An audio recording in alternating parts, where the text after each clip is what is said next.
human words which I speak, may there be a word from you, heard in our minds and in our hearts, that we might be made truly alive for your sake. Amen.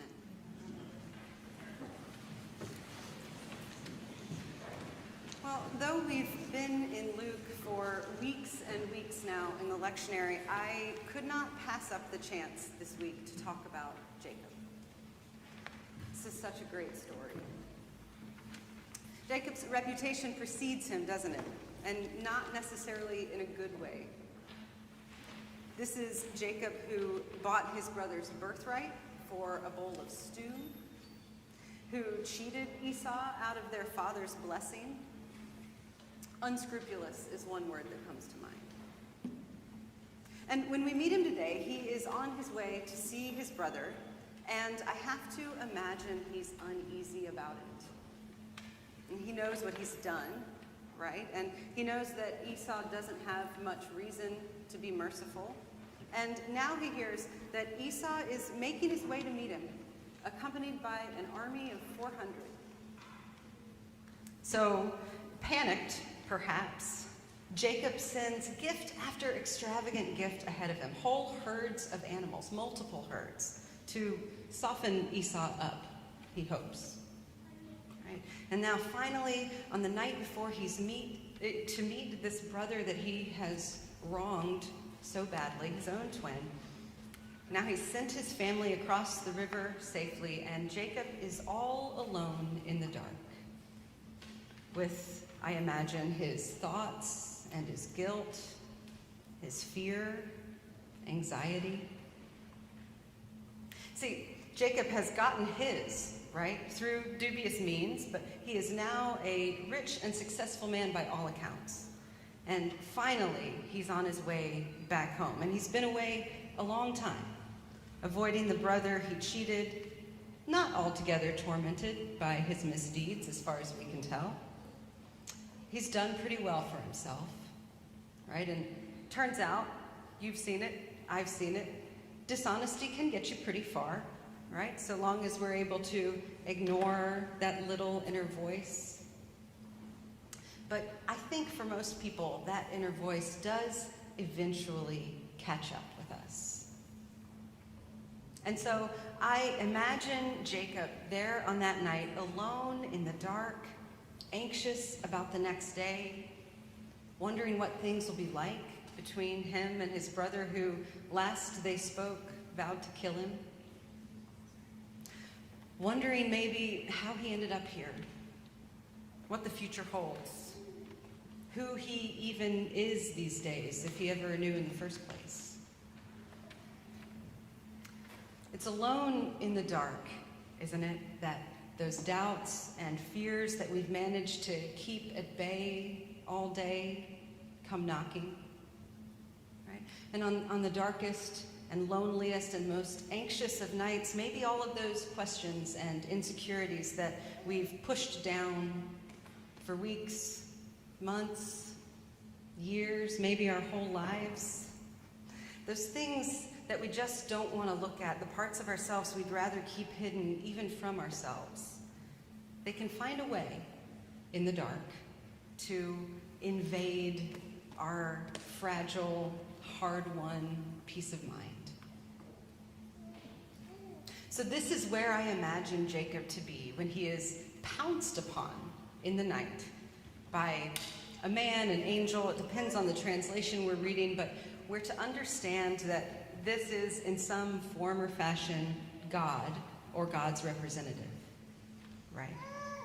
So it's in that very moment when Jacob, who is an expert at hiding from himself and everyone else, is straining against the darkness that brings those truths to the surface that he just doesn't want to look at, right? It's at that moment that God comes as close to him as the mud on his skin as they struggle on the ground, right?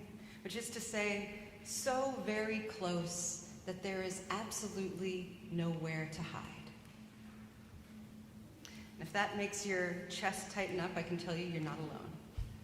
right? All of that careful compartmentalizing, the walling off and papering over the unflattering parts of ourselves that we'd rather conceal, only to have God appear suddenly inside of all of those locked doors. Nowhere to hide. And really, what a profound gift that is. You know, the stripping away of our hiding places. It sounds funny, right? God essentially jumps Jacob in the middle of the night, wrestles with him until daybreak, and then, in blessing him, sends him off toward home with a new name, a fresh start, and a limp that he'll have for the rest of his life. Some gift, right? But here's the thing. When we are too afraid to face ourselves, when we are worn out from hiding from ourselves, our lives, everyone around us, from God, when we can't remember who we are or what we stand for, when we're drowning in shame and feelings of unworthiness, that's when God shows up to remind us who and whose we are, forcibly if necessary. God shows up, right, to remind us that our doubts and our fears and our anxieties don't define us. God does, right? That we are not the sum of all of the worst things we've ever done. That rebirth, a fresh start, a path home, that those are available to us every single day, as sure as the sun will rise. That our tomorrows don't have to be defined by our yesterdays, and that's what it means to be people who follow the resurrected one. Right? Our tomorrows are not defined by our yesterdays. And so I wonder, too, if Jacob's limp, if the scars that we all carry, are actually part of the blessing itself. Not despite the blessing, not nevertheless, but actually part and parcel of the blessing. That really, we desperately need the reminders of how we got here, right? Of how we get home, how we find our way back to ourselves. That we need those reminders for when we inevitably get lost again. So we can see, right? We can see the things that we carry, how we've been marked, and know that there's always a way home, right? That we always carry the map with us in our bodies, in our lives, in everything that's led us here.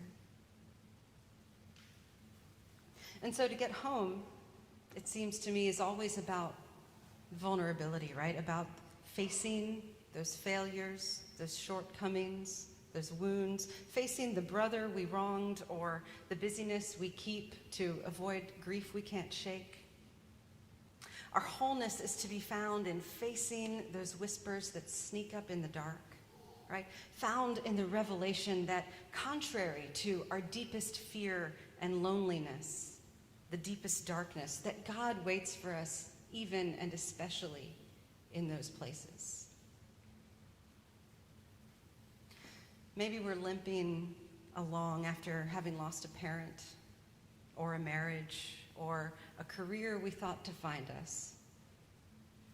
Maybe our bodies or lives or families have been broken such that we don't recognize ourselves anymore. Maybe we realize that we never really understood who we were or wanted to be in the first place, and that feeling's getting harder to shake.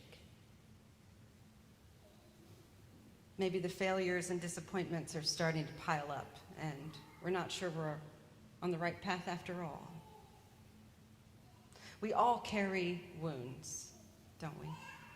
We all do. We all walk with some sort of limp. And I think that those reminders of shame or struggles that we'd rather forget, those scars, the broken places that we carry and usually try to conceal, are proof of a God who is willing to push up sleeves and get dirt under fingernails when we're struggling against the darkness. That even if it takes wallowing in the mud with us, even if we're fighting with all we've got, God is willing to wade in there with us and hold tight and remind us of our truest, deepest selves. One way to translate the verb used in this passage for wrestle is to make God dirty. This is a God who's willing to come into the dark and dirty parts of our lives in order to point us home.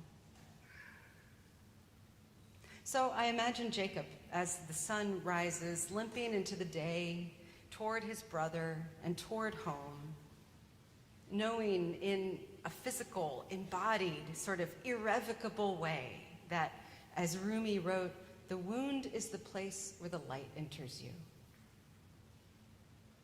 He has been blessed by God, fully seen in all of his complicated truth, fully known and returned to himself. His deepest, truest, cherished by God, and given a particular purpose by God, self. So when we're in the dark, in our fears and our doubts and our anxieties, when we're wrestling against the false selves that we've put on for protection only to find that they've become prisons, when we're no longer sure who we are or how we got here, and the darkness threatens to overtake it all, hold on for the blessing. Hold on. Daybreak is coming, when, perhaps limping, we'll be able to see the way home to ourselves. It always comes. Hold on. The blessing is often on the far side of the struggle. Not the stolen blessings, never really meant for us, not the blessings of trying to be someone else, but the blessing of not having to be other than we are, right? Of being accepted and loved by God despite our worst behavior and our deepest, darkest secrets, our private despair or our quiet suffering. For me, Jacob's story means that even if and when we've lost track of who we are and what we're about, God never does lose track, right? God shows up during the darkest part of our night in order to return us to who we were created to be, who we are truly in our deepest selves. In closing, a blessing from John O'Donohue called "To Come Home to Yourself." May all that is unforgiven in you be released. May your fears yield their deepest tranquilities. May all that is unloved in you blossom into a future graced with love. And to add my own words, may the scars you carry be your reminders that there is always a way back home, where God waits to welcome you and return you to your truest, deepest, and deeply loved self. Amen.